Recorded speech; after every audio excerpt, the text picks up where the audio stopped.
Welcome to Audience of One podcast. We hope the stories and testimonies shared by a range of Christian leaders inspire and encourage you to live for an audience of one in every season of life. And if you do not yet have a relationship with God, we hope that these conversations offer meaningful insight into the lives of those who follow Christ. This is Audience of One. On this episode, we hear from Senior Pastor Mark Edwards. Mark is the Senior Pastor at Kew Baptist Church, but he's probably more well known for his co-hosting on an Audience of One podcast. For this episode, we have special guest co-host Samuel Taylor stepping in.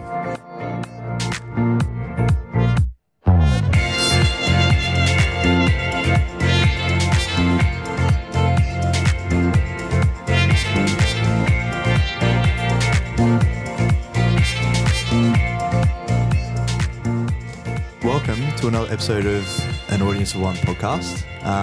Mark, how are you feeling for this one since you are in the spotlight now? I am in the hot seat, Regan. What could possibly go wrong, particularly knowing that we have a special guest interviewer here today as well? That's true. He heard the news that got out, was that we were interviewing Mark, and Samuel Taylor was begging us to get on. So, Saz, welcome to the show. Ahoy, boys.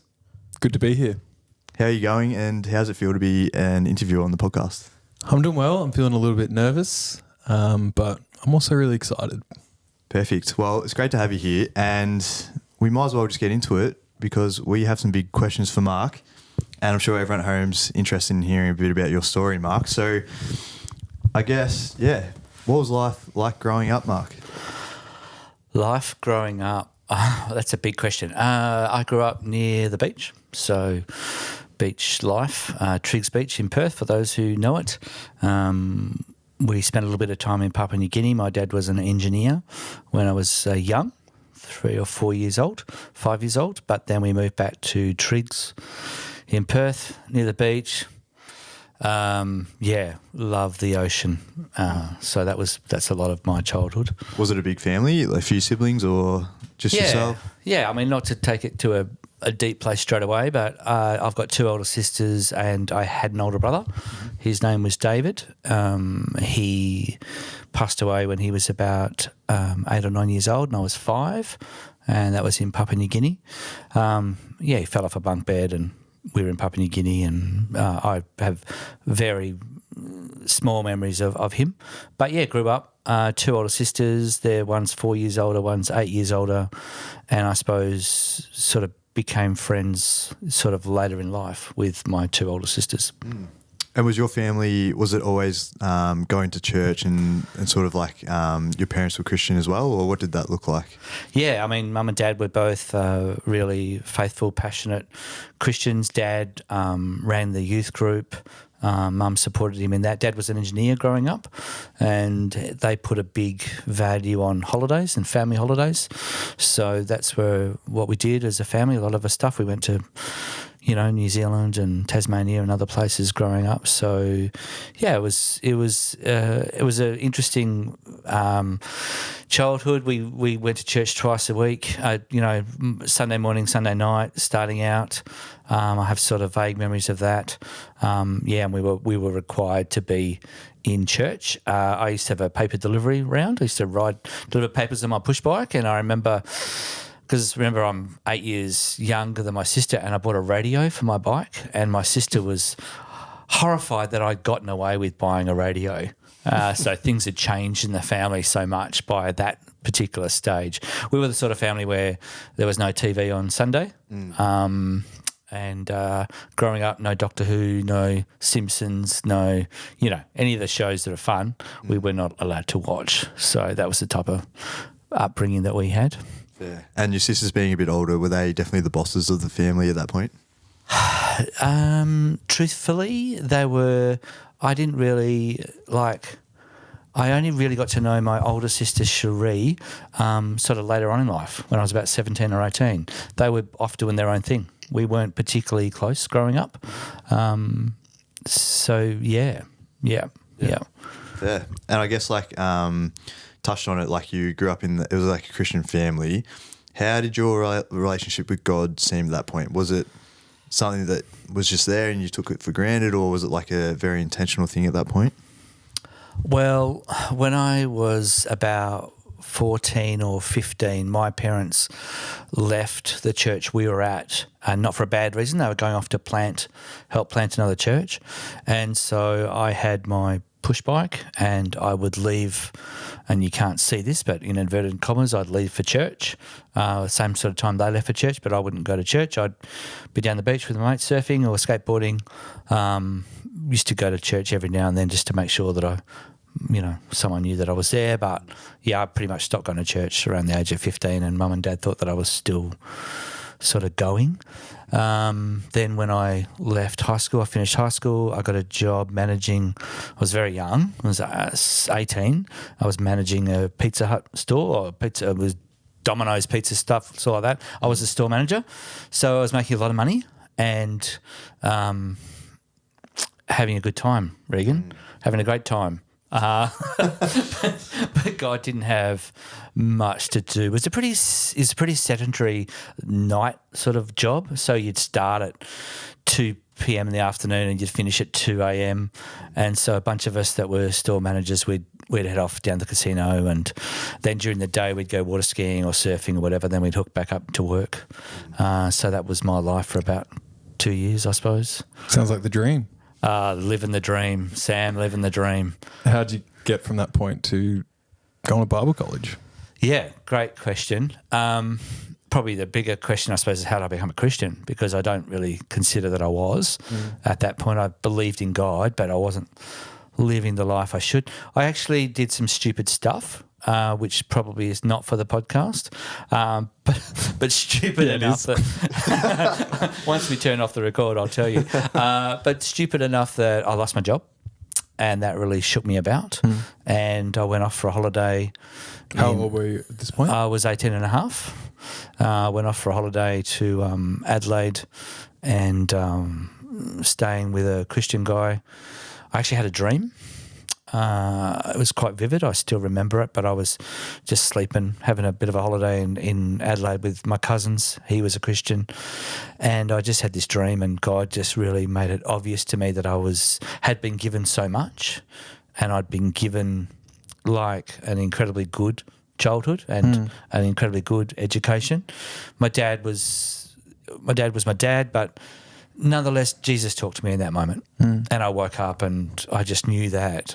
Even at that point, I knew that I didn't want to waste my life, and I felt like I had up to that point. Was that the first time you'd had an experience like that, like a dream or anything like that? That is the first time that I've had an encounter with God. I mean, I'd been going to church all my life, like literally from the day you were born. And I remember church. I remember, this is funny being a pastor and a preacher. I remember one time where I said, I'm going to actually listen to the pastor, who was my uncle. And I thought, it's not bad. That's not a bad way. It wasn't as boring as what I thought. I was about 12 or 13 at that point. But no, honestly, I don't think I've ever had an experience with God before that point that I could put my finger on. And straight away you just knew that was God? I knew straight away that was God. It was a very vivid dream, and I woke up and things were different, to be honest. It was quite dramatic from that point. Got back to Perth. I needed to get away from all my druggy mates, and so I moved to a place called Albany, which a lot of people would know, and that's where my faith really took off. I started attending Albany Church of Christ. There was a pastor there, his name was Mark, and I just knew at that point that what I was going to do with the rest of my life.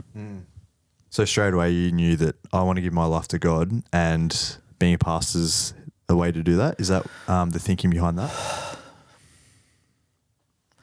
It's a good question, and it's a question that I sort of hesitate to answer because I don't want whatever I say to be normative for everyone else. But my experience at that point was I didn't want, for me personally, I felt really called into ministry, and I didn't want to waste my life on anything else. For me, that was, I'm careful to say that because that's not everyone's experience, nor is it everyone's calling, but it was mine. For sure, yeah. So you're down in Albany, and then I guess like you had that calling and you knew I do and want to become a pastor. what were the next steps from there? Like, how did you get to that point? Yeah, so I went back to Perth.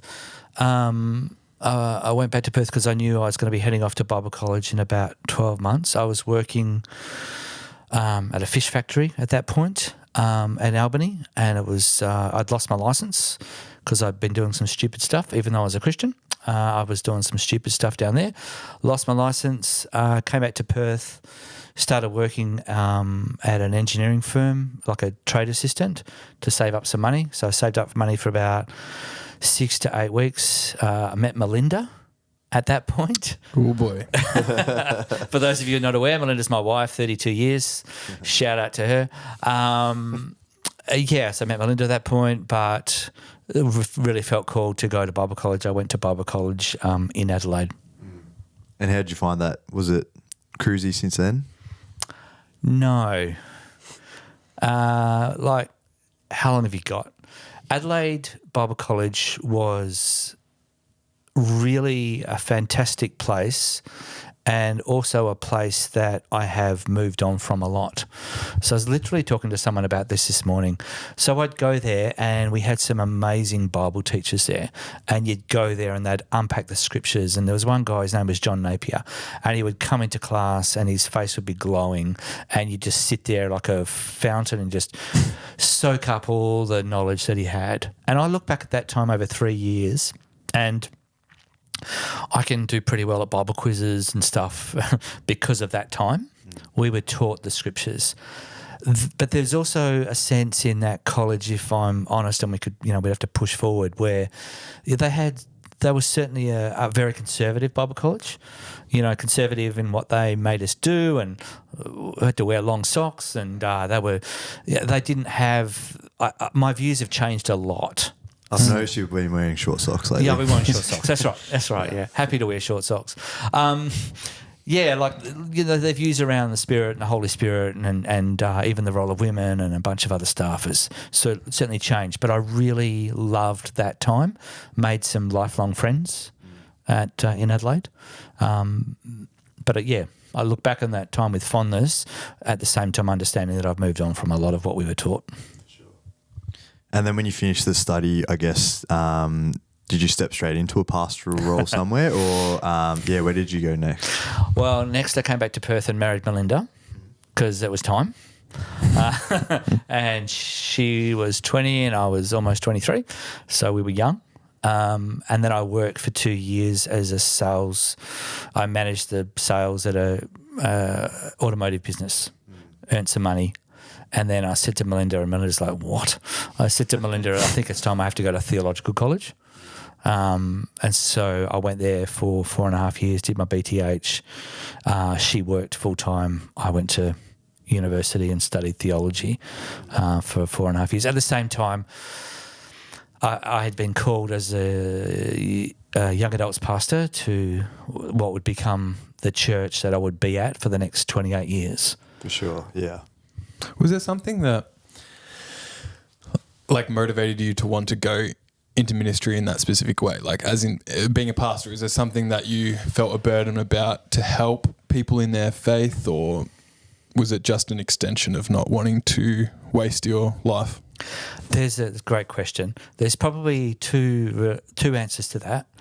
The first answer was a guy called Mark Randall, who was my pastor in Albany, and he was from New Zealand. And I say that only because I remember his accent. He was very funny and he was very insightful. He was the first preacher that I'd ever listened to, and my friends at Albany used to tease me mercilessly because I would buy the cassettes. Like, they used to sell the $2 cassettes at church, and I would buy them. I had his series on the Gospel of Mark, and it was the first time I ever felt like inspired. Like, I looked at what he was doing, and that church at that time was a young adults church. It was thriving, and it felt like it was revival, and it was just an amazing time in my life. So there's that. And there's also then that sense of, I've always been really passionate about seeing people become all they can be. So in a church environment, I'm able to, inspire and mentor and train, young adults. And that's something that I've always sort of done. throughout my whole ministry. So those two sort of things about going to ministry. And I suppose, let me give you a third one. And this is probably like a natural thing rather than a spiritual thing, although it can be spiritually empowered. I had a really rough time at high school because I was a very insecure person. I didn't like myself very much. You know, some kids love high school. I hated it. There was one particular moment in high school where we did public speaking in English. I got an A for English. Oh, yeah. Yeah, it was the only subject I was good at. And I remember giving a talk once in class and everyone was laughing. Even the teacher was laughing. And I thought, I'm not bad at this. I can actually do this. So I suppose there was a skill as well where I recognised, well, actually I have some talents in this area, so I can use those talents. So I know this might be jumping ahead slightly, but you said your second reason was about helping people become all they can be in Christ. Is there something you come across often that feels like people aren't being all they could be, that is quite common, that you really care about them overcoming? Does that make sense? Yes, it does make perfect sense. What I think upsets me is when people don't realise. I feel like I just want to open their eyes to the possibilities of what they could do, and where people are quite, I don't know if it's insecurity, I don't know exactly what it is, and maybe it's something different every time, but just this sense that they don't realise and understand that they can actually make a difference. So trying to get through to people, seeing them is really important. One of the key things I've done, and if you want to skip forward, is identifying people and saying you could do this. And the power of saying that to someone, tapping them on the shoulder, is immense. And I've seen that time and time again, where you've just said, actually, I see this in you and you could do that. And they're like, really? And I'm like, yes. Noticing people. I mean, the amount of times that Jesus is walking around and deliberately going to make a point about noticing someone that everyone else is kind of walking past, or not making an effort to get to know or add value to them. That's great. Zacchaeus, come down from the tree. Matthew, the tax collector, come follow me. Everyone would have walked past Matthew and said, no one, like, he's good for nothing. But Jesus saw something in him that no one else saw. And just the power of seeing that, Sam, I think you're exactly right. Well, you're enabling a lot of people at Kew, which is great to see. You've gotten Saz up the front preaching, so that's a great example of that. That's not what I meant. Your turn next, Regan. I think just going back to touch on Melinda as well, did she know when you guys first met that that's what you wanted to do? And how was her reaction to that? How was her reaction to that? It's a great question, and I think I'll head somewhere with that. Melinda knew that I was going into the ministry from as we met, so she knew already. I remember the first night we met, she was young.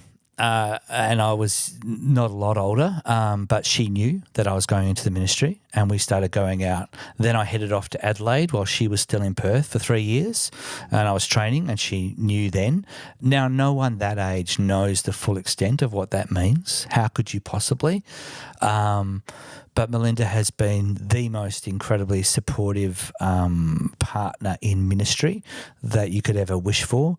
And one of the things I do say to people perhaps younger than me, or even the same age or whatever, like, if you go into ministry without a spouse that's supportive, you're not going to be able to last. So you've actually got to make a choice at that point. Like, you shouldn't go into ministry unless your spouse is supportive, because it's really difficult. But Melinda's been incredibly difficult. If you want to skip forward past my previous church, you say, well, we've moved to Melbourne. And she has moved to Melbourne because we both understood that the call of God, we are one person, we're married. And so the call of God is actually for both of us. But she didn't, so, she's received that call in a sense through me, but she has to, and she's had to understand that. For sure. And you also mentioned that, I think you just said that young adults pastor was like one of your first roles. At what point did you become a senior pastor?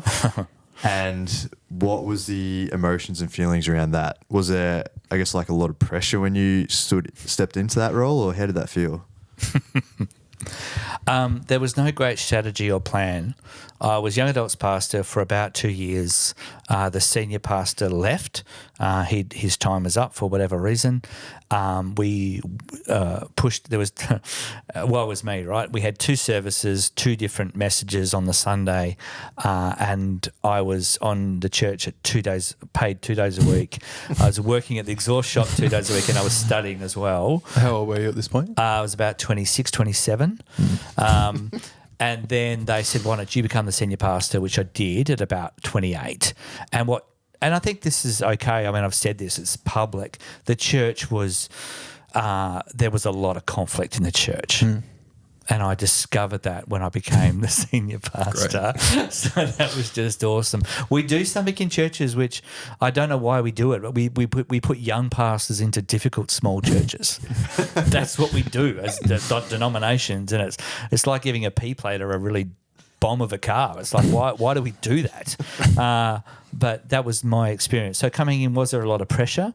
Yes, but I was young and very passionate. And I wonder if I would have taken the job if I knew the pain and what it was going to cost over that time.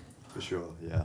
And you stayed in that role for how long? Well, I was in that role for about 25, 26 years as senior pastor. I was at that church for 29 years. Right. So that was the church you came from? Yes. Wow. Yes.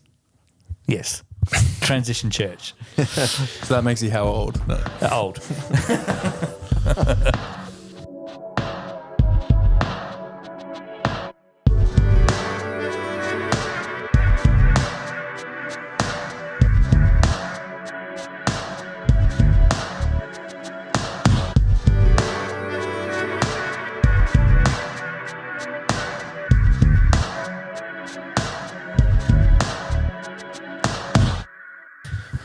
I guess like being there for that long, Mark, are there any, I know this is like short notice, but what were some of the good stories to come out of that church in your time there, or what were some of the high moments that you had? So many high moments.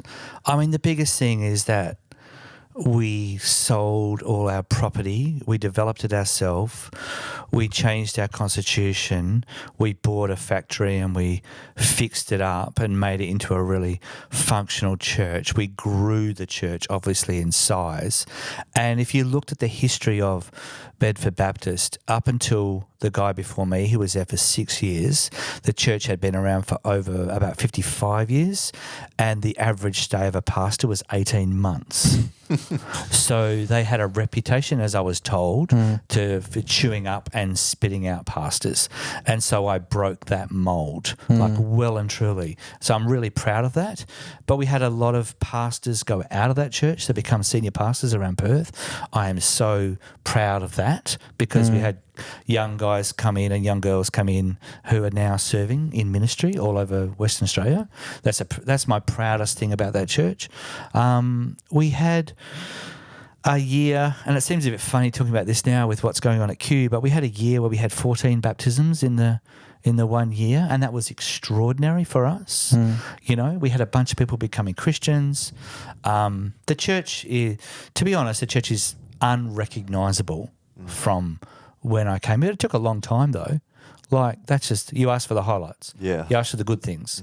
That was the good. There was a great season when we were meeting in the community centre. We'd sold our property and we were waiting and looking for it. But we were in the community centre for 6 years. So I pack up, set down for 6 years. And we ran a program called Toddler Jam there. We used to have 70 to 100 kids come every week to that program. So we were kicking well above our weight. We ran conferences in the city of Perth around worship and discipleship, and we did some amazing stuff in that church, to be honest. No, thanks for sharing that, Mark. And I guess, as you said, like Kew Baptist has had some good times as well. How did you make that transition, or like what events took place to make you make the move across the country to come down to Melbourne and to Kew Baptist? Yep. So we got to the end of a period of time and I was really seeking God, because I felt like my time might be up, but I didn't know. So all the things that I had a vision for at Bedford Baptist, which became Inglewood Community Church, all the things that I'd seen, we had done all those things. So the transition had occurred. Very healthy budget, very healthy staff, very healthy church. And so that was done. And when you go through that type of thing, you have to change yourself as a leader in order to adapt to the new environment you have and to the new church, because the church has changed. So the church has changed so much, you've actually got to change. Like as a leader, you've got to change how you lead it. And I suppose I was wondering if I wanted to make that change again for the next level. And I think it was a question of, do I want to? So Melinda and I had long service. We went to Tassie. She had a bit of a sore back, so she flew back and I drove back by myself across the Nullarbor. I needed to get back for the Freo Carlton game on the Saturday night, so I needed to get back in. I took about 2.5 days to get from Melbourne to Perth. Because you're a Carlton supporter, right? I am not a Carlton supporter. And so I needed to get back. So I was in a bit of a hurry, but I was driving towards... I hadn't reached Coolgardie yet, and I was driving. It was about 5 p.m, 5:30, and there was this most incredible sunset over the horizon. It was so unbelievably beautiful in the middle of the desert, in the middle of nowhere. The colours and everything was quite profound, and I just found myself... stopped, took a photo, just need to catch the moment, started crying, and God just said the word released to me. And he said, you are released. And that's when I started crying, because I didn't want to leave Inglewood. I didn't necessarily want to leave, but I knew it was probably time. And as a pastor, you carry the burden for the church. So you actually carry the church. There's a burden there. There's a prayer burden. But I felt released. And so I was. I went back, told the leadership team, transitioned out after, basically left about 3 months after. I don't think you should hang around long if you're going to leave a church. It was very difficult to leave. There were some people there that had only been in church for 2 or 3 years, and they were actually angry that I was leaving because they'd finally come to a healthy church, some of them, and they were angry that I was going. Some other people were like, oh, that's awesome. That's great. They were a bit ambivalent. People's reactions were really weird. But then we left, or we were leaving, and I didn't know if I wanted to go back into ministry or even if I would. Right. I thought, should I go back? I don't know. I didn't have to, by the way. Had one opportunity come up which was suited Melinda and I down to the ground. It was the perfect, if you could write me a job description, it would have been that place. That wasn't Kew. It wasn't Kew. It was not Kew. It was not Kew. It was a place where Melinda would have loved to have lived, and it was an amazing opportunity. And I prayed to God, don't ever pray this, I prayed to God, Lord, if this is not right, then stop this. And he did. Big mistake. Absolute spectacular fashion. The opportunity for Kew came up. I saw it on the internet, and my heart quickened, and I just knew straight away where I was meant to go, and I was meant to come here. But I'm married, and the Kew is a lovely suburb. It's a beautiful place to live, but it's not where Melinda would like to live. That's just the truth. And so I didn't want to tell her, because we'd already been at Inglewood for so long and inner city, and Kew's almost inner city. So I didn't tell her. 2 weeks after that, I said, Lord, if you want us to come to Kew, you've got to show Melinda, because I can't tell her we're going here. 2 weeks later, she found the ad at about 12:30 at night, and she couldn't sleep. 6:30, she's knocking on my shoulder, pushing me. I said, what is going on? She said, you have to apply for that job at Kew, and to apply now. I said, all right. And the rest is, there's more to it, but that's how I got here. Well, we're glad you applied, Mark. Thank you. What was it like handing the reins of Inglewood over to another pastor? Was it tempting to watch all the live streams, ring up people to see how's it all going? Is it as good as it was when I was the pastor? It's a superb question, and I think every pastor is going to have a different experience to that. I got in an interim pastor, one of my really good mates. So when you have a long-term pastor, wisdom is you put an interim in, because the next guy's not going to do well if they come in straight after you. So I got an interim in, good mate. I turned off all the socials. I did not look at live streams. I did not look at anything. I had to turn off all the emails. I even really tried to stop talking to anyone. I did not want to know what was going on at Inglewood, not because I didn't care, but because it was really painful. It was really painful to look back. And it's only been the last it's only been the last 2 years that I've even started to think, okay, what's happening back there? Because I'm interested. But it was very painful. It's like leaving a child. Because Melinda and I would tell you that church was our baby. So it was very painful to leave. But they're doing really well. The next guy in now, I know him. He's way better than you. Oh, mate. Of course he is. He's a really pastoral guy and he's doing a really good job. So Nice. I'm happy with that. It's almost like God was leading you up to this moment on the podcast. All right. Okay. I guess there's an interesting question just because this is going out to the Kew community. Sure. But what was it like when you first got to the Kew Baptist Church? And I know that it was obviously smooth sailing and you fit in straight away really well. But like, what was that like coming to Kew, and were there any challenges that you had to face when you first got here? Well, I mean, you were there in the office, Regan, so you know a little bit. But I do remember my first week, and I remember coming in to here saying, I'm not going to change anything for the first 6 months. Stop laughing. I'm not going to change anything for 6 months. And I remember sitting down in my office with my notepad. I got like handwriting notes, and I wrote 4 pages worth of stuff That you wanted to change? that needed to change. I mean, you guys laugh because you know that's true. And so I know this is going out the pod, but there were some big major changes, and you know that we made. Like what? Well, the pulpit was probably the most notable and visible Why did you care so much about getting rid of it? because Kew is a church that values authenticity. So it's a church that, and I do too. So that's a key value of Kew, authenticity. And what that meant was, for instance, what was at the time at least our most thriving service, our evening service, the band was off on the side of the stage. And they were doing that for good reason, because they didn't want this to be about themselves, it's about Jesus. But I looked at that and I said, you know what, you actually need to lead. And to lead, you need to be seen. And so, and also that big pulpit was right in the way. And if you know some of the history of Kew, you know there's a lot of stuff that's involved in that place and that pulpit that we needed to get rid of it. There was a reasons we needed to get rid of it. So I will say this. I think it's okay to say this. I went to the leadership team and I said, look, I think we need to get rid of that pulpit. And they said, yes, we've been trying to get rid of that for 10 years. And I said, well, can I get rid of it? And they said, yes. I don't know if they realised that we're actually going to get rid of it. So I called in a favour from a chippy that goes to our church, and the pulpit was gone within about 2 weeks. Are you allowed to share any of those reasons based on our history that you really wanted to get rid of it? I think anyone that wants to Google Kew Baptist will find out that there was a really difficult pastor here, a pastor that was here at a really thriving point in the church life but wasn't a good person in a lot of ways. And he was the last person to preach from that pulpit. And I think for a lot of people, some people at Kew, they've been here a long time, there was an association there, and I think it was really helpful to get rid of it. This one's a bit more of a question for, just your role as the pastor, Mark. But how do you go?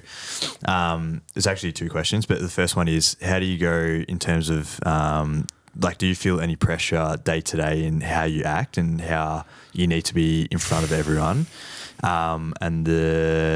Let's just start with that to see how you go. First, the first week I was here at Kew, Melinda and I were. I wanted some snacks. It was 9:30 at night, so I head down to Coles, which is not far, and I'm wearing my trackies, some old sneakers, and going down to buy some chocolate. And I'm down one of the aisles, and I hear these 3 voices, Pastor Mark, and it's 3 girls from Res, and they're down they've got the munchies, and they're down at Coles. So living in Kew, you are aware that you're always being watched, but this is the thing about me that I think you know is true. I'm just Mark. Like, what you see is what you get. I am not perfect. I have imperfections. I love KFC. I like the Dirty Bird. I have a bunch of stuff about me which is really ordinary, and I'm a very ordinary in many ways. So I'm not going to put on a show. I'll try to be a Christian and try to do the right thing, same as everyone else should. But I'm down the Coles wearing my trackies and my sneakers like anyone else. And if you come over my house unannounced or whatever, I'm probably going to say, sit down on the couch, I'm watching the footy. You know, that's what's going to happen. You're not coming into my house and I've got worship music playing and we're going to have a Bible study. I mean, that's going to happen at times. Does that make sense? Yeah, no, absolutely. And I guess the other thing that you've been pretty upfront, even in front of the congregation about, it's not always easy to, you always feel like you need to give people what they want to hear and what they, people pleasing, I guess. How do you go with, the balance of being a senior pastor and, sometimes having harder conversations, or how do you deal with those, even like controversial topics? What's your sort of mindset around that? Well, we don't deal with them at Kew, do we, Regan? The first series we did at Kew was the Radical Middle, where we talked about issues around sexuality and politics and a bunch of other stuff. How do you deal with that stuff? I think at Kew we do want to be known for what we're for, not what we're against. But at the same time, I do think the hardest place to sit is in that place where you're loving and accepting. However, you also call people to a higher way to live. Both those things are true. And you can't get away from what the Bible says. And it says to love, accept, and welcome everyone. They're all made in the image of God. It also says that God has a better way and a better plan for our lives. So trying to hold that radical middle is the hardest place to be, because it's easy to be go away and ignore people with problems and just say, well, you shouldn't be like that. That's easy. It's also easy to be just do whatever you want. That's easy as well. The hardest place to be is where you hold both those things in line. And, as a senior pastor at Kew, there are times where you do need to say some hard things. And I think one of the things that happened at Kew, firstly, is I've been given another opportunity to lead, which I didn't think I was going to, and that's been fantastic. And the other thing is the lessons I learnt in previous places, I didn't realise necessarily how valuable those lessons were until I came here and came to understand, actually, I know some stuff. I actually know some stuff. I can actually bring some wisdom to this place. And there's some stuff about this place that they don't see that that I see. So I have been able to bring about some change and stuff. But even in that, I'm still me. I still make mistakes. I'm still not great at confrontation. I wish I was better. But, I'm better than what I was. Do you have an example of something that you've learnt from Inglewood that has really helped you as you've come into Kew? Keeping short accounts and telling people the truth. So one of my biggest mistakes at Inglewood, and I can think of some examples which I won't give, of where I didn't confront or say something, even simple things to people that I should have, because I was concerned about what they would think about me. And I think at Kew, is a high young adult population, as we know, and I actually think they want feedback. I actually think they want to know what they should be doing better. And so I've been able to do that better since I've come here, I think, and keep short accounts. Tell people the truth in love, with kindness. Something I've been thinking about recently, I think I mentioned I've been listening to the Rise and Fall of Mars Hill. And during your time as a senior pastor, there have been many examples of pastors of mega churches that have this amazing reputation and status and having a huge fall. And I know that you're not massively into it being about the Mark show. And I'm wondering if there's anything deliberate and conscious you do based on, all these pastors that have had these epic failures to make sure that you don't fall into that same trap of it being all about you or you being elevated above everyone else. There's two things I want to say about that. You remember back I talked about former pastors that have inspired me. One of those had a really big fall. And that has affected me my whole ministry life. Another one of my mentors had a really big fall. That's affected me a lot in my life.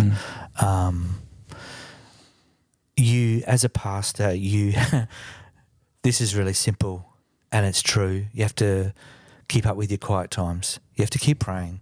You have to keep reading your Bible. You have to keep growing as a Christian and be aware of God's presence in your life. And we cannot be professional and not understand that I need God. When I preach every week, if I'm preaching every week, which I do sometimes, you've got to be close to God. And if you're not, then you can't do it. So that's one thing.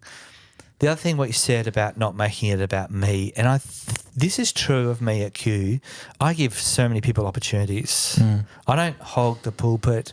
I don't hog anything. I don't necessarily think I'm the best person in the room for this. I just happen to be the person that's the pastor. So I don't actually have to be honest, Sam, I don't have tickets on myself. I know what I'm good at. I know what I can do. I certainly know what I'm passionate about. But in terms of actually being the best performer, well, I'm actually not that.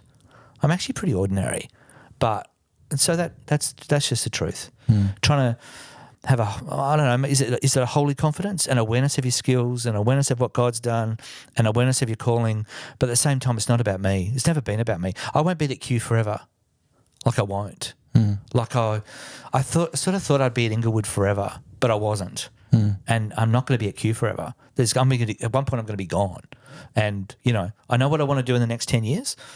I want to get that done, but, after that, who knows? So that sort of keeps you humble. What does the next 10 years look like at Kew Baptist, Mark?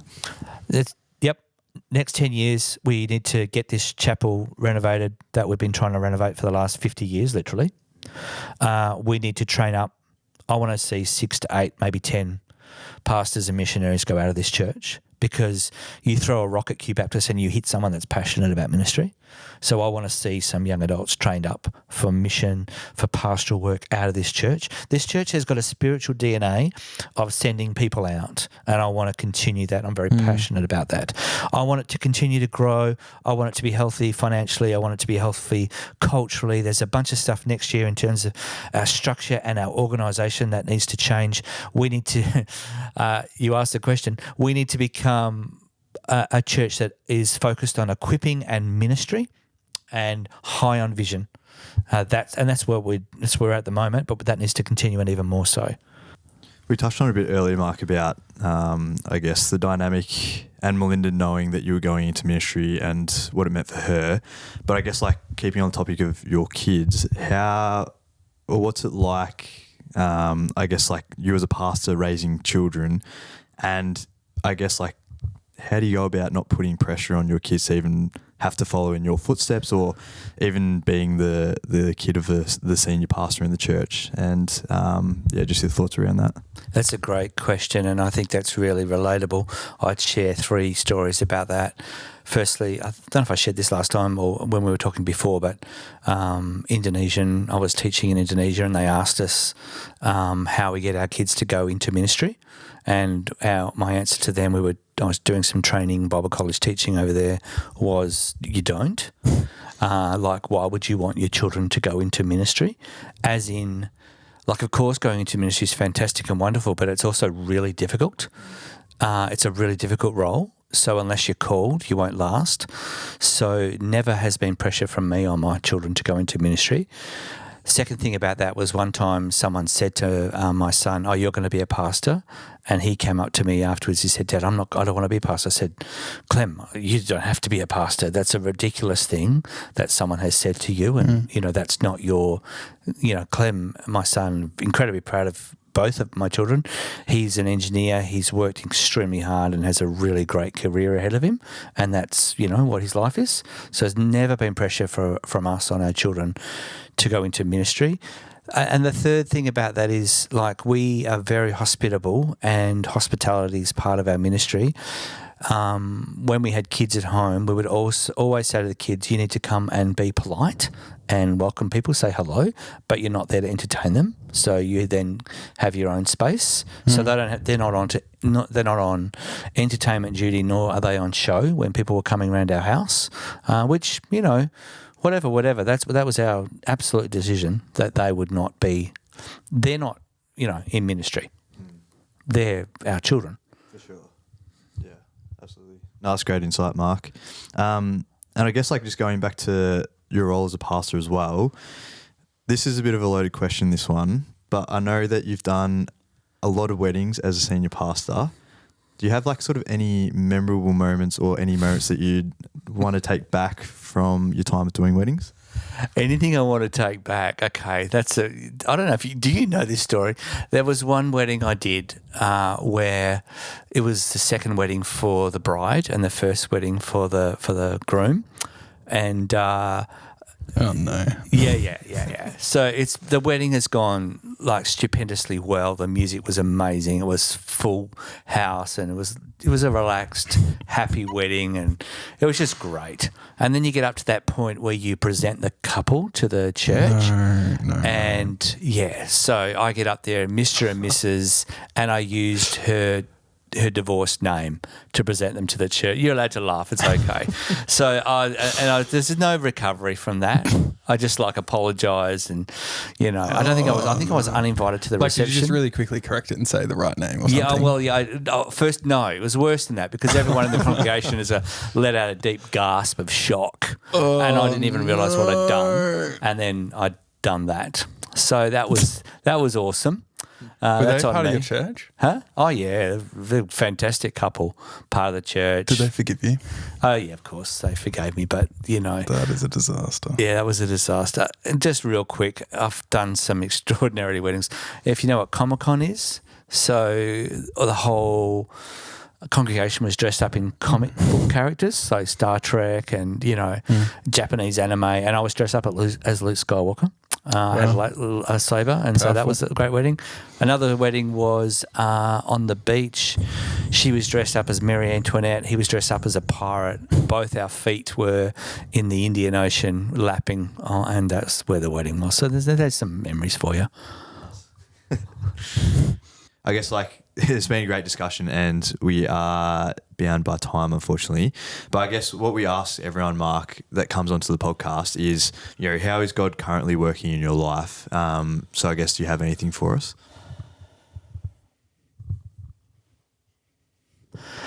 God's really impressing upon me at the moment that his spiritual gifting and his spiritual empowerment is really true. And I suppose in terms of Kew, that's a shift that we're moving towards. So at the moment, God is really talking to me about that.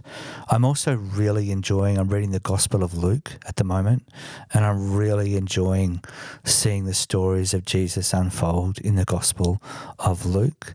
I'm also just having some really good prayer times focusing on, I think, and to be honest, I feel this a bit at Kew, we need to re-own joy. We often think about, I've had a bad week, whatever, but actually there's so much to be thankful for. And so I want us to recapture a bit of that joy. I want to recapture that myself and just live in that joy. So there's three things. Saz, it's been great having you on as a co-host. It's been great to be here. Do you have any final thoughts or questions while you have your chance? I don't think I have any questions, but yeah, definitely wanted to take this opportunity to say thank you to you, Mark, as well.